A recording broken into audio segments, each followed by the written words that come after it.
네, 오늘이 사순절 5번째 주일입니다. 오늘 본문이 예레미야 31장입니다. 여러분들도 잘 아시다시피 북이스라엘은 기원전 722년, 그러니까 지금부터 2700년, 800년 전에 아시리아에 의해서 멸망을 당했습니다. 남유다는 식민 통치를 받는 조건으로 왕국의 명맥을 유지할 수 있었습니다. 그 나라가 강해서가 아니라 너무 약하기 때문에 이렇게 식민 통치를 받는 조건으로 나라의 운명은 폐지가 되지 않았습니다. 유다는 그래서 아시리아에게 조공을 바쳤고, 조공을 바칠 뿐만이 아니라 종교도 수입을 했습니다. 그래서 그들이 믿는 우상의 그 신상이나 어떤 형상물을 예루살렘 성전에다가 세워놓고, 그래서 이들의 이런 신앙 행태가 결국 그 신앙을 굉장히 어렵게 만들었습니다.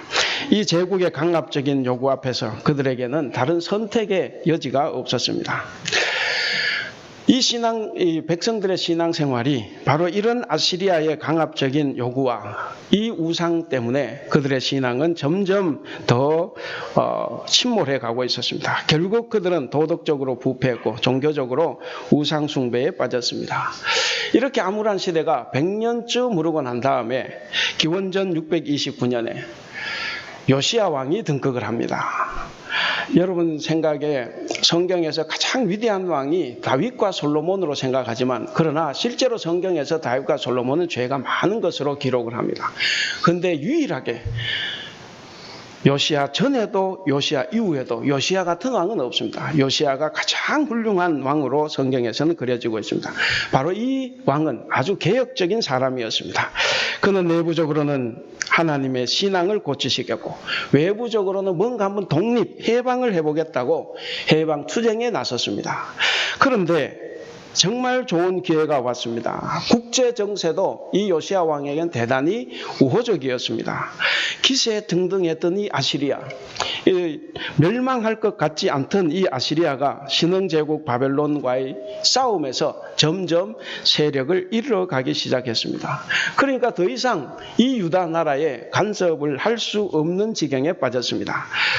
그러니까 이 요시야의 개혁은 성공할 수 있었습니다. 그런데 불행하게도 요시야의 개혁도 거기까지였습니다. 요시야는 애굽 왕 느고가 바벨론을 치기 위해서 올라가는 그 전쟁에 참여하지 않아도 되는데 그 길을 막고 섰다가 결국 거기에서 전사를 하고 맙니다. 전사를 하게 되니까 그의 종교개혁도 실패로 끝나고, 그리고 훌륭한 왕이 죽으면서 나라의 기운도 점점 기울어지고 있었습니다. 그때가 요시야가 왕이 되어 개혁운동을 펼친 지 20년이 되었던 바로 주전 609년이었습니다. 우리가 요시야 왕이 딱 끝나면, 여러분 성경 이렇게 보시면 그 다음 나오는 왕이 4명이 있어요. 여호아하스, 여호야김, 여호야긴, 시드기야 이렇게 있는데, 이 왕들 힘이 없습니다.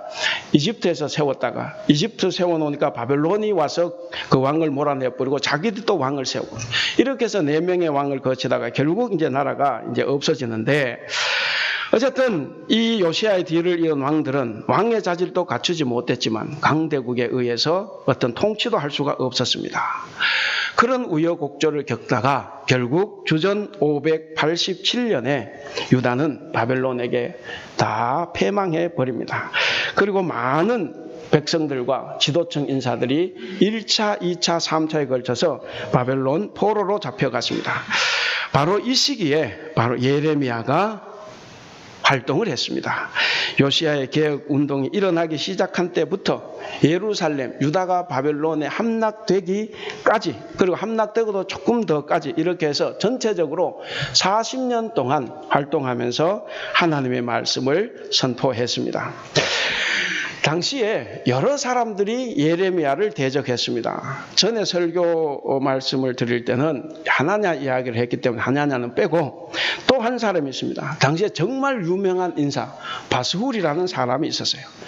예레미야 20장 1절을 보면 바스훌은 성전 총감독입니다. 성전의 자산을 다 관리했어요. 인적, 물적 모든 자산을 다 관리했고 그것을 유지 보호했던 바로 권세 있는 자였습니다. 이 이 바수울은 백성들은 물론 때로 왕과 귀족들 앞에서도 설교를 했습니다. 그의 설교는 항상 평안하다, 평안하다, 다 잘된다, 다 잘된다 그러면서 안녕과 축복을 빌어주었고 안정과 무사만을 선포했습니다. 그러니까 예레미야와는 달리 그는 항상 그 말만 했지 회개와 심판은 말하지 않았습니다. 그는 어느 성경 본문을 찾아서 설교를 하더라도 회중에게 평안과 안정, 복을 빌어줬습니다. 그리고 자신의 지위를 유지하는 데 아전인수격으로 성경을 해석하는 데도 대단히 탁월했습니다. 바로 이런 바수울의 대척점에 예레미야가 있었습니다. 예레미야는 40년 동안 예언을 하는데 그 예언이 항상 우상 숭배 죄악으로 큰 재앙이 이 나라에 임한다라는 말이었습니다. 그러니까 아무리 하나님의 말씀을 전한다고 해도 그는 인기가 없습니다.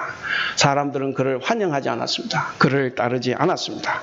오히려 배척하고 조롱을 했습니다. 예레미야 19장을 보면 예레미야가 도자기 집을 갑니다. 거기에서 사람들이 보는 앞에서 도자기 옹기를 하나 들고 그것을 박살을 내요. 10절에 보시면 박살을 내는데 바로 하나님께서 우리 유다를 이렇게 박살낸다 하는 것을 상징적으로 보여주는 것이었습니다. 그러니까 이 소리가 바수울의 귀에 들어갔습니다. 이 바수울은 예레미야에게 슈퍼갑이에요. 갑도 보통 갑이 아닙니다. 이 슈퍼갑이었던 바수울이 어떻게 하든지 자신의 지위와 입지와 영달을 유지하려고 예레미야를 성전으로 잡아옵니다. 그리고 때리고 목에 씌우는 나무 고랑으로 채워뒀습니다. 자신의 영업을 방해하는 예레미야의 입에 재갈을 물리고 가만 있으라 라고 말을 합니다. 물론 예레미야가 가만 있지는 않죠. 이처럼 예레미야는 어려운 시대에 하나님의 말씀을 전했습니다. 그래서 그런지 이 예레미야의 말씀의 내용은 대단히 어둡습니다. 그러한 어둠의 시대에 하나님은 예레미야를 통해 이스라엘 백성에게 소망의 말씀도 주셨습니다. 그것이 오늘 본문 말씀입니다. 예레미야의 그 예언은 주로 심판이었습니다.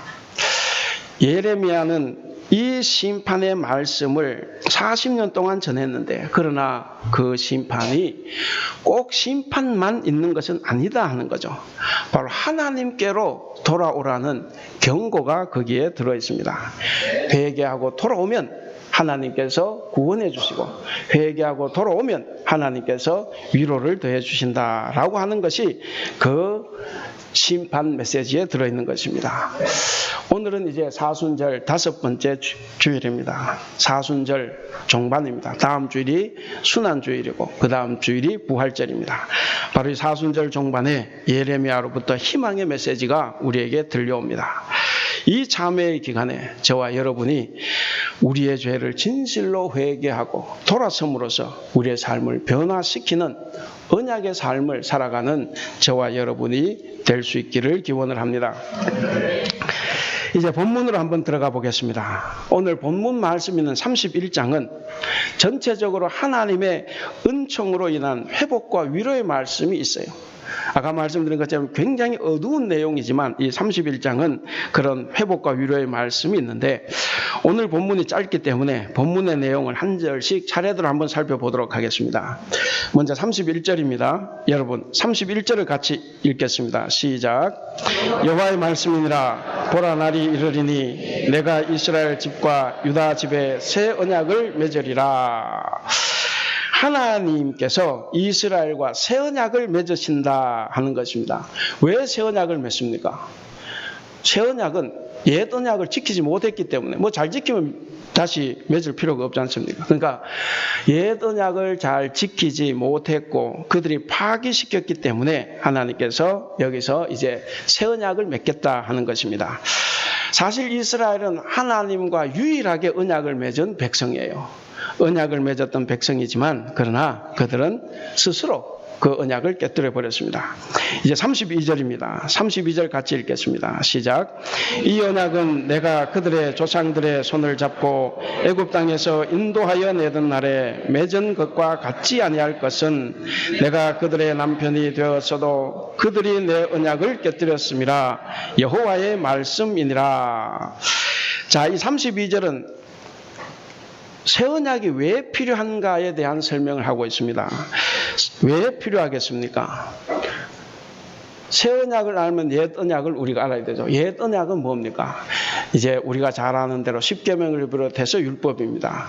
출애굽기, 레위기, 민수기, 신명기에 나오는 그런 율법들입니다. 그들은 하나님과 언약을 맺었음에도 불구하고 우리가 기억하는 대로 모세가 시내산에서 율법의 핵심인 십계명을 받아 들고 내려왔을 때 산 아래는 무엇가 있었습니까? 금송아지를 숭배하고 있었습니다. 그렇게 그들은 하나님과 맺은 언약을 스스로 깨뜨려 버렸습니다. 옛 언약의 중심 개념, 여러분 잘 아시죠? 옛 언약의 중심 개념은 뭡니까? 순종하면, 하나님의 말씀에 순종하면 복을 받고 불순종하면 망한다 하는 것입니다. 하나님이 이스라엘과 언약을 맺으실 때, 그런 언약을 맺으실 때 어떤 모습으로 맺었습니까? 32절에 보면 부부관계죠. 내가 그들의 남편이 되었어도. 왜 부부관계로 묘사를 했습니까? 하나님께서. 뭐 부부도 싸우는 부부가 있지만 그러나 부부 친밀한 관계를 말하는 것입니다. 그래서 바로 하나님께서는 이스라엘 백성과 부부처럼 친밀하게 지내고 싶었습니다. 그래서 아내로 이스라엘을 맞이한 것입니다. 그런데 아내된 이스라엘이 남편된 하나님을 저버렸습니다. 그리고 외간 남자, 다른 남자를 쫓아갔어요. 그 다른 남자가 누굽니까? 바로 이방의 신들입니다. 우상들입니다. 유다가 바벨론에게 망한 이유도 바로 다른 남자를 섬겼기 때문에, 다른 남자와 살았기 때문에, 다시 말씀드려서 옛 언약을 지키지 않았기 때문에 그들이 망했습니다. 그래서 이스라엘은 지금 바벨론의 포로로 잡혀갖고 거기서 절망하고 있는 것입니다. 그런데 그럼에도 불구하고 하나님은 이스라엘과 새 언약을 맺겠다고 하십니다. 만약에 우리 같으면 어떨까? 저도 한국에 있을 때 이혼한 그 여자분들하고 이렇게 상담도 하고 많이 해봤는데, 남자가 폭력을 쓰고 폭행을 쓰고 도벽하고 돈 다 날리고 이혼할 수밖에 이혼했는데 다시 합치라고 하면 어떻겠습니까? 쉽지 않죠. 이게 쉬운 일이 아니에요. 그런데 하나님께서는 당신을 버리고 도망간 그 이스라엘을 다시 새 언약을 맺겠다고 하시는 겁니다. 언약을 깬 아내고 남편인데도 다시 언약을 맺는 것. 그래서 하나님께서는 이스라엘 백성, 이 유다 백성들이 장차 완벽하게 무너지고 난 다음에 더 이상 일어설 수 없을 정도로 망하고 난 다음에 그들과 다시 언약을 맺겠다는 겁니다. 왜 그들이 망하기 전에 언약을 맺지 완전히 망한 다음에 언약을 맺으려고 합니까? 망하기 전에 아무리 말을 해도, 예언자들이 수도 없이 말을 하고 해도 듣지 않았어요. 그래서 사실 이 예레미야서나 일부 예언서들은 회개를 촉구하는 것이 아니라 멸망을 선언하는 거예요. 그 임무가.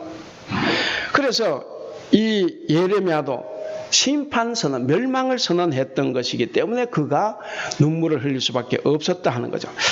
그래서 이젠 어쩔 수가 없어요. 이 백성이 완전히 망하고 무너지고 더 이상 일어설 수 없는 그 지경에 갔어야 그들이 내가 말을 하면 들을 거다 하는 거죠. 이것이 하나님의 은혜입니다. 그래도 버리지 않으시고 망하게 해서라도 다시 언약을 맺으시고자 하는 이것이 하나님의 바로 무한하신 사랑이고 은혜인 것입니다. 오늘 우리도 우리 자신을 한번 돌아봐야 됩니다.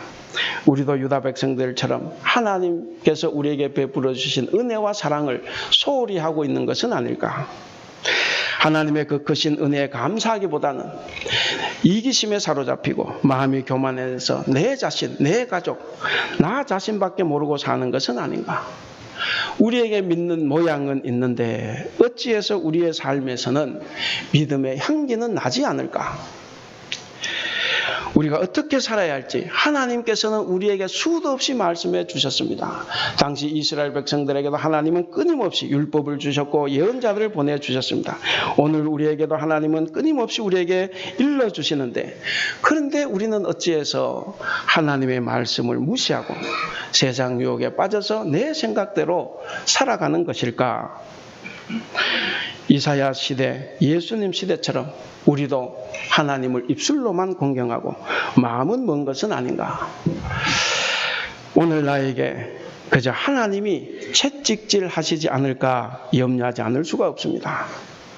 우리는 하나님의 은혜에 감사하면서 하나님을 섬기는 데에 우리의 온 힘을 다 기울여야 합니다. 그래서 하나님의 계약을 우리 스스로 파괴하지 않아야 됩니다. 이스라엘 백성들은 스스로 파괴했습니다. 바로 우리가 정신 차려서 새 언약의 백성으로 살아가야 될 이유가 거기에 있습니다. 우리 스스로 파괴하지 말자.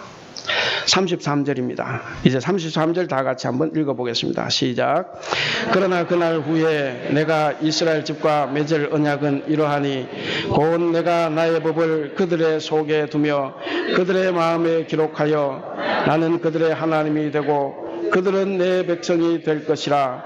여호와의 말씀이니라. 아멘. 33절은 새 언약의 특징에 대해서 말하고 있습니다. 특징이 무엇인가 하는 거죠. 거기 보시면 내가 나의 법을 그들의 속에 두며 그 마음에 기록한다 이렇게 되어 있습니다. 비슷하지만 표준 세번역에서는 가슴 속에 나는 나의 율법을 그들의 가슴 속에 넣어주며 그들의 마음판에 새겨 기록한다 이렇게 되어 있습니다. 여러분, 그 마음에 기록한다 이 말의 뜻이 무엇이겠습니까? 이제는 하나님의 뜻을 따를 마음, 그러니까 하나님의 말씀에 순종하는 마음을 주시겠다 하는 거죠. 왜 하나님께서 이 순종하는 마음까지 주시는가? 옛 언약에서는 이스라엘 백성들이 순종하지 않았잖아요. 아무리 순종하고 가르치고 외쳐도 그들은 듣지 않았습니다. 그래서 하나님께서 내리신 마지막 조치가 이제는 순종하는 마음을 내가 주겠다 하는 거예요. 옛 언약에서 이스라엘이 하나님께 순종하지 아니함으로써 언약을 깨뜨렸다는 이 뼈아픈 경험이 있습니다. 그리고 이스라엘은 더는 스스로 바른 길로 돌아설 수 없다는 쓰라린 현실 경험이 있습니다. 그래서 하나님께서는 이 비상한 조치를 취할 수밖에 없었다 하는 겁니다. 하나님께서 모든 사람에게 순종하는 마음을 주시는 목적이 뭡니까? 33절 중간에 나왔습니다. 나는 그들의 하나님이 되고 그들은 내 백성이 될 것이다. 바로 그렇게 하기 위해서 순종하는 마음을 주신다는 겁니다. 옛 언약에서도 하나님 이렇게 말씀하셨어요. 옛 언약을 맺으실 때도 이것을 순종하면 나는 너희 하나님 되고 너는 내 백성이 될 것이다 라고 했지만 이스라엘 백성들은 지키지 못했습니다. 그래서 하나님께서 이번에는 순종하는 마음을 너에게 주고 이렇게 하시겠다는 말씀입니다. 자기를 버리고 배반한 배신자들에게 순종하는 마음을 주셔서 영원히 당신 백성으로 삼으시겠다는 내용인데 어떻게 이런 일이 가능할까? 그래서 역시 하나님은 하나님이시구나 생각을 합니다. 저 같으면 그렇게 못할 것 같은데 이것은 바로 이스라엘을 향하신 하나님의 사랑 밖에는 다른 말로 설명할 길이 없습니다. 우리가 굳이 예를 든다면 이렇게 날 수가 있겠습니다. 어느 흉악한 범죄자가 잡혔습니다. 부끄러운 죄를 저질렀습니다. 그래서 법정에 서게 돼서 재판받는데 모든 사람들이 손가락질하고 욕합니다. 비난합니다. 차라리 사형시키는 게 낫다. 그렇게 말을 하지만 그를 위해서 울어주는 한 사람이 있다는 겁니다. 누굽니까? 어머니입니다. 어머니. 바로 하나님은 출애굽 이후에 친히 당신 백성으로 삼으셨던 이스라엘이 범죄하고 배반하고 멸망했음에도 불구하고 하나님은 그들을 위해서 울고 있는데 바로 그 마음을 나타내 주는 것이 예레미야입니다. 예레미야가 그래서 눈물의 선지자인 것입니다. 그리고 그들의 죄악을 다 용서하시고 이제는 그 마음까지도 하나님의 뜻에 순종함으로 복을 받을 수 있는 그 새 언약을 지금 하나님께서 준비하고 계신다라는 사실입니다. 이 일은 절대로 논리적으로는 설명이 안 됩니다. 우리가 아무리 계산해봐도 우리의 계산으로는 답이 나오지를 않습니다. 그래서 그저 생각하는 것은 하나님은 철저하게 빼기를 하십니다.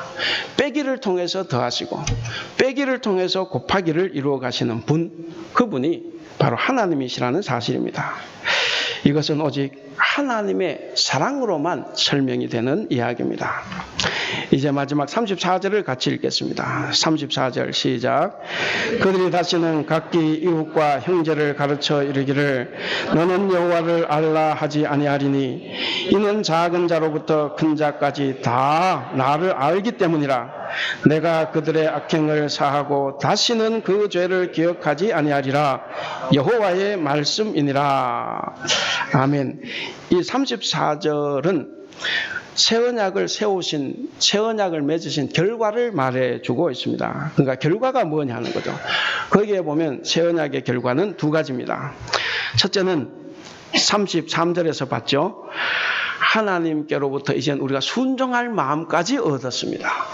순종할 마음까지 얻었는데 이 순종할 마음까지 받게 됨으로써 모든 사람들이 하나님을 저절로 알게 된다 하는 거예요. 그 표현을 보시면 너는 여호와를 알라 하지 아니하리니 왜? 이는 아이로부터 어른까지 다 나를 알기 때문이라고 했습니다. 그러니까 이제는 가르치지 않아도 된다. 이제는 선생이 필요 없다는 거예요. 왜? 내가 그 순종하는 마음을 줬기 때문에 이제는 하나님을 저절로 안다는 것입니다. 우리는 하나님을 저절로 알 수 있어야 됩니다. 하나님이 모든 이에게 확연하게 이제는 드러난다는 뜻입니다. 사실 그게 당시 이스라엘 역사에서 완벽하게 성취는 되지 않았습니다. 하나님의 이 계시는 결국 예수님께 이르러서야 그것이 이루어졌습니다. 그래서 예수님이 하나님의 계시인 겁니다. 예수님께 하나님이 드러나셨습니다. 그래서 예레미야가 본 또 선포한 이 새 언약은 결국 예수님에게서 성취됐다 하는 겁니다.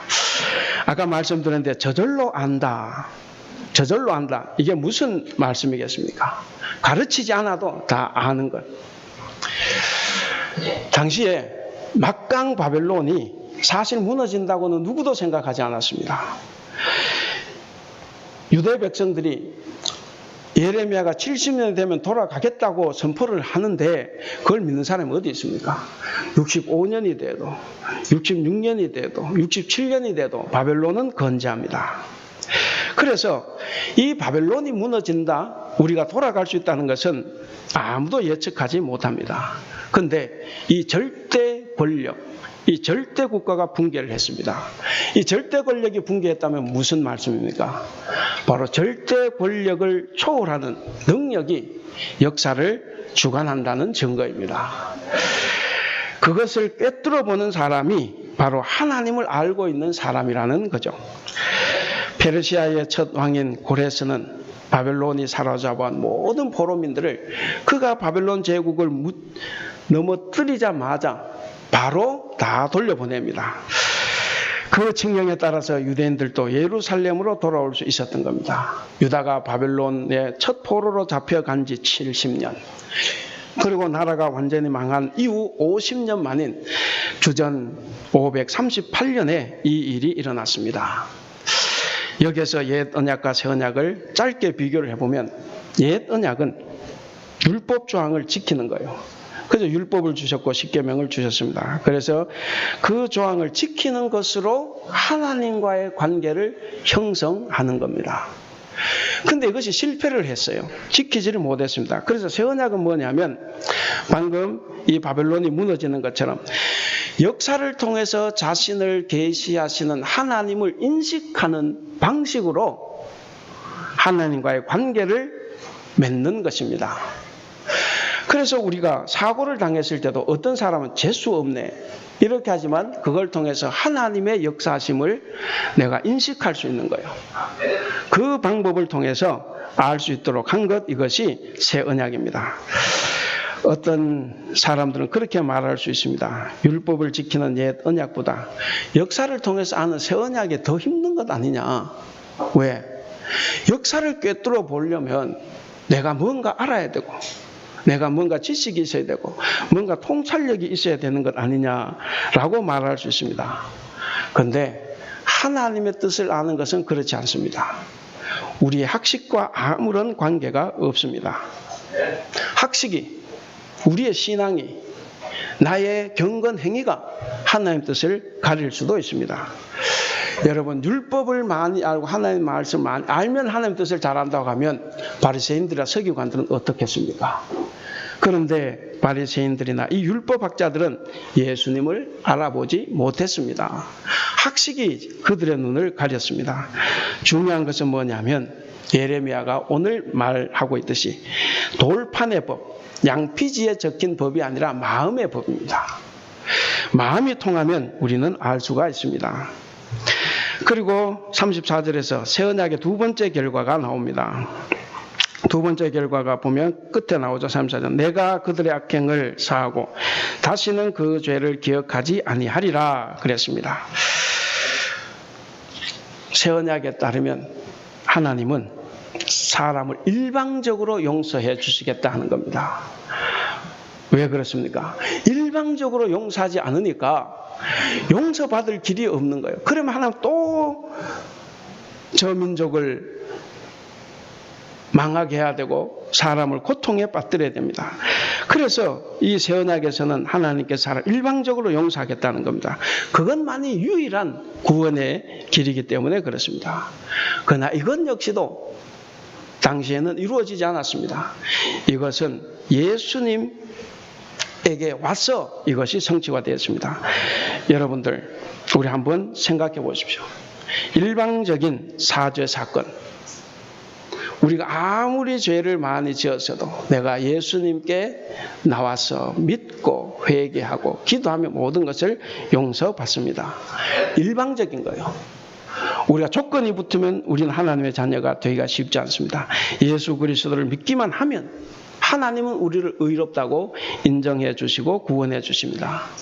바로 이런 점에서 이 예레미야가 예언한 말, 새로운 언약은 바로 예수 그리스도입니다. 이제 결론입니다. 결론 두 가지로 말씀을 드리겠습니다. 첫째는 새 언약, 이 새 언약은 뭘까? 새 언약은 하나님의 사랑과 긍휼이 담긴 언약입니다. 사실 우리가 하나님을 사랑하고 가까이 할수록 하나님은 우리를 사랑하십니다.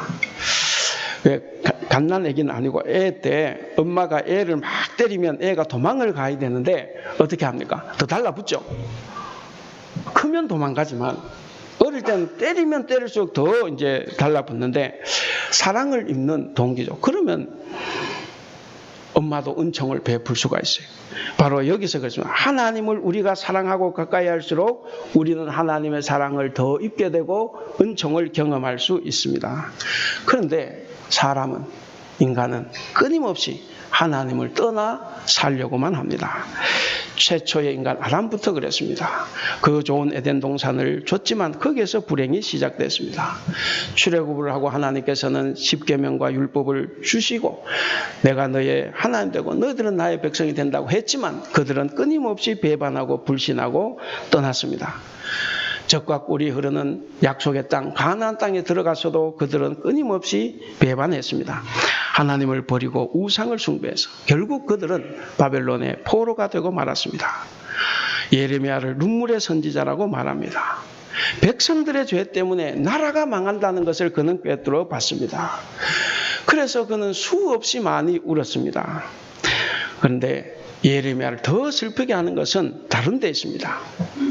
나라가 망해가고 있음에도 불구하고 자기 죽는 줄도 모르고 자기 소리에 귀를 기울이지 않는다는 사실입니다.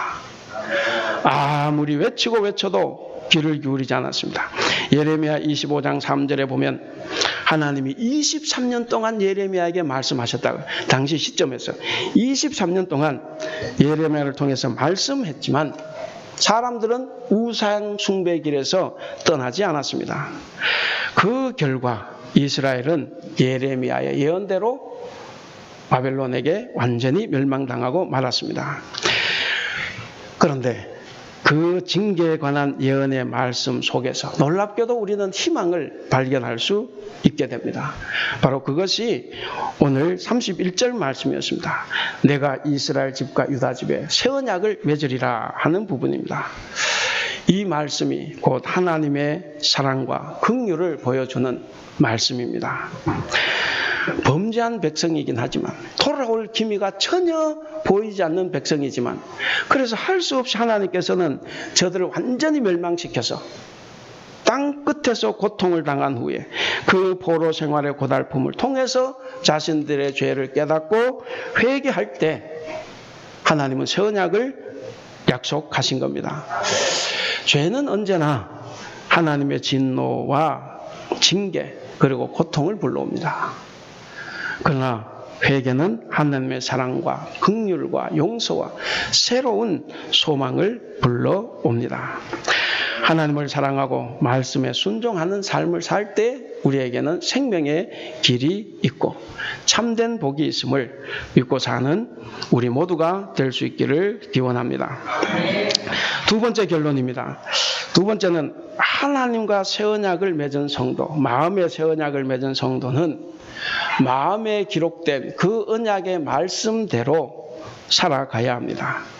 이스라엘 백성은 하나님으로부터 말씀을 받아서 돌판과 양피지에 적는 것은 성공을 했습니다. 그런데 그들의 마음에 기록하는 것에는 실패를 했습니다. 그러니까 이스라엘 백성들은 하나님의 말씀대로 살지 못했고 자기의 뜻대로 살아갔습니다. 하나님께서 우리에게 말씀을 주시는 것은 그 말씀을 마음에 두고 새겨서 그 말씀대로 순종하며 살라고 하는 데 있습니다. 우리나라는 성경책을 참 다양하게 출판을 합니다. 제가 지난 화요일에 성경 공부할 때 그 말씀드렸는데 정말 독자의 형편과 상황에 따라서 정말 다양하게 찍어냅니다. 그래서 쉽고 편하게 성경을 볼 수 있도록 그리고 설명들도 자기들이 다 붙여요. 그게 맞든 틀리든 사람들이 읽으면 감동받을 수 있도록 다 적어놓습니다. 근데 여러분 하나님 원하시는 게 뭐겠습니까? 하나님의 언약의 말씀을 담은 이 성경책을 다양하고 아름답게 출판을 해서 집안 장식품으로 책꽂이에 꽂혀 있거나 혹은 그저 종이에 새겨진 글자로 남아있는 것은 아닐 거예요. 하나님이 원하시는 것은 바로 그 성경책이 어떻게 출판이 됐든지 간에 읽고 또 읽어서 우리의 마음에 기록하는 것입니다. 두 번째로 하나님께서 원하시는 것, 바로 성도들이 그 마음에 기록된 그 말씀대로 순종하며 살아가는 것을 원하십니다.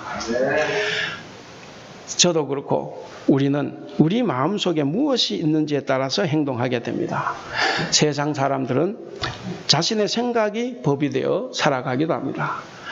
그러나 하나님을 믿는 우리 그리스도인들, 하나님의 새 언약 안에 있는 성도는 하나님의 말씀을 우리 마음에 새기고 그 말씀을 법으로 해서 살아갑니다. 그래서 우리는 내 생각, 내 주장이 아닌 하나님의 말씀을 법으로 살아가는 그런 성도가 되어야 합니다. 이제 말씀을 맺겠습니다. 예수님은 십자가에서 처형당하셨습니다. 제자들과 초기 기독교인들은 그 이유를 알지 못했습니다. 예수님도 처음에는 자기가 왜 십자가에 못 박혀 돌아가야 되는지를 죽어야 되는지 잘 알지 못했습니다. 그래서 겟세마네 동산에서 심각하게 기도도 하셨습니다. 그런데 예수님이 돌아가시고 부활하시고 승천하신 이후에 초기 기독교인들은 그 뜻을 알 수 있게 됐습니다. 그들은 나중에야 예수님의 십자가의 죽음이 온 인류의 죄를 용서받는 유일한 길이라는 것을 나중에 알았습니다. 예수님의 십자가 죽음 덕분에 우리 악행이 다 용서를 받았습니다. 우리는 믿기만 하면 용서받는 거예요. 용서받을 때 우리에게 순종하는 마음도 주시는 겁니다. 그리고 예수님의 부활 덕분에 우리의 죄는 더 이상 기억되지 않습니다. 오늘 제목이 그리스도인 언약을 마음에 새기는 사람입니다. 예수님은 바로 우리 마음에 새겨진 하나님의 새 언약입니다. 우리는 예수 그리스도를 믿음으로 영원한 새 언약에 들어가게 됩니다. 하나님은 당신 아들을 죽이시면서까지 우리와 언약을 맺어주신 분입니다. 이러한 새 언약에 들어간 우리는 마땅히 하나님의 자녀로 새 언약의 주인이신 예수 그리스도를 우리 마음에 새겨서 더욱 순종하고 충성하는 그런 거룩한 모습으로 우리는 살아가야 합니다. 사랑하는 성도 여러분, 예레미야의 마음 중심에는 언제나 하나님이 자리 잡고 있었습니다. 그는 하나님의 말씀을 전하면서 뜨거운 마음으로 회개를 촉구했습니다. 돌아서기를 바랐습니다.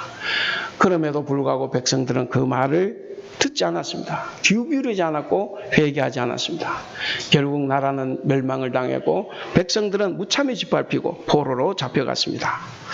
어쩌면 저와 여러분에게도 예레미야와 같이 회개를 촉구하는 눈물의 호소는 계속 들려올 수도 있습니다. 그러나 우리의 눈과 귀가 어두워서 보지 못하고 듣지 못하는 것은 아닌가?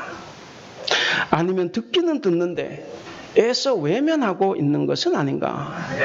우리는 늘 우리 자신을 돌아봐야 되겠습니다. 사랑하는 우리 대북교회 성도 여러분, 그리고 오늘 우리와 함께 예배하는 성도 여러분, 바라기는 이 사순절 기간이 다 가기 전에 우리와 새 언약을 맺기를 원하시는 하나님께로 우리의 마음을 고정시킬 수 있기를 바랍니다. 우리의 마음을 고정시키고 우리의 모든 죄에서 돌아섬으로써 하나님의 언약을 마음에 새기며 사는 저와 여러분들이 될 수 있기를 우리 주님의 이름으로 축원합니다. 이제 우리가 이 말씀을 생각하면서 앞에 나오는 기도 제목대로 기도 우리가 하겠습니다. 우리의 죄를 회개하는 복된 사순절이 되게 해달라. 내 개인의 죄로 가정과 직장과 교회가 어려움에 빠졌다면 그것을 용서해달라고. 새 언약에 참여한 성도로서 부끄럽지 않은 삶을 살아갈 수 있도록 주님과 동행하는 사순절이 되어서 부활을 기대하는 이 사순절 기간이 될 수 있도록 함께 기도하겠습니다. 생명의 주인이 되시는 우리 하나님 아버지, 언약을 맺고 살아가는 우리를 구원하시고 우리를 안내하시고 보호하신 것을 참으로 감사합니다. 광야 같은 삶의 자리 가운데서도 주님의 자녀인 우리들에게 위로하심을 주시고 우리의 발걸음에 새 힘과 소망을 주신 것을 참으로 감사합니다. 참회하는 자를 용서해 주시는 우리 하나님 아버지, 사순절을 맞아 회개하는 우리를 또 한 번 긍휼히 여겨 주시옵소서. 우리는 주님의 자녀라고 주장하면서도 죄악으로 가는 길을 걷는데 주저함이 없었습니다. 우리의 은행 침사가 오히려 사탄의 자식들 같았던 적이 너무나 많았음을 고백합니다. 특별히 수치스럽게도 우리가 주님을 섬기려고 모인 이 교회 안에서도 우리의 모습이 그러하다는 것입니다. 주님의 몸 된 교회가 거룩하게 하나 되어 세상의 빛과 소금의 책임을 감당하는 일에 크게 실패하고 있음을 주님 우리를 불쌍히 여겨주시고 용서하여 주셔서 우리가 하나님을 예배하며 말씀을 선포하고 묵상한다고 하면서도 오히려 내 자신을 내세우고 예배하고 내설 자리가 없다고 소리침으로써 말씀의 교훈대로 바르게 살지 못하였습니다. 우리의 대화나 중요한 결정에 하나님의 말씀이 그 자리를 잃어버렸습니다. 교회된 우리가 이기주에 사로잡힌 채 이 세상의 우상들과 풍조를 따르며 진실함 없이 살았음을 주님 고백합니다. 바르게 살지 못하면서 가르치겠다고 드는 우리의 위선에 찬 모습이 자녀들과 이웃들에게 하나님 그리고 우리 교회 혼란을 주었다면 주님 용서하여 주시옵소서. 부활의 힘과 생명력을 상실한 채 주님의 몸된 교회 안에서 지전 힘겨루기와 서로 인격을 살해하는 거친 모습이 난무하였습니다. 잃어버린 한 생명을 사랑하시는 주님의 목자의 심성이 도전받고 상실되는 고통이 우리 안에 가득 차 있습니다. 하나님 아버지, 우리가 입으로는 교회의 머리 되신 주님을 부르고 있지만 그러나 그 이름 앞에 자신을 복종시키는 인격은 상실한 채 하나님 우리가 살아가는 것은 아닌지 우리를 긍휼히 여겨 주시옵소서. 우리의 모든 죄악에서 구원하시고 자유케 하시는 우리 하나님 아버지, 질병과 아픔 가운데 놓인 우리 성도들을 위해서 기도합니다. 하나님의 주의 영을 부어주셔서 함께 하나님 아버지 낫게 하여 주시고 하나님의 긍휼을 체험할 수 있도록 우리 주님 도와주시옵소서. 하나님 아버지, 목자와 약물 다 긍휼로 붙들어 주시며 주의 자녀된 모든 이들이 서로를 존귀하게 여기며 자신을 내려놓는 십자가의 길을 회복할 수 있도록 우리 주님 도와주시옵소서.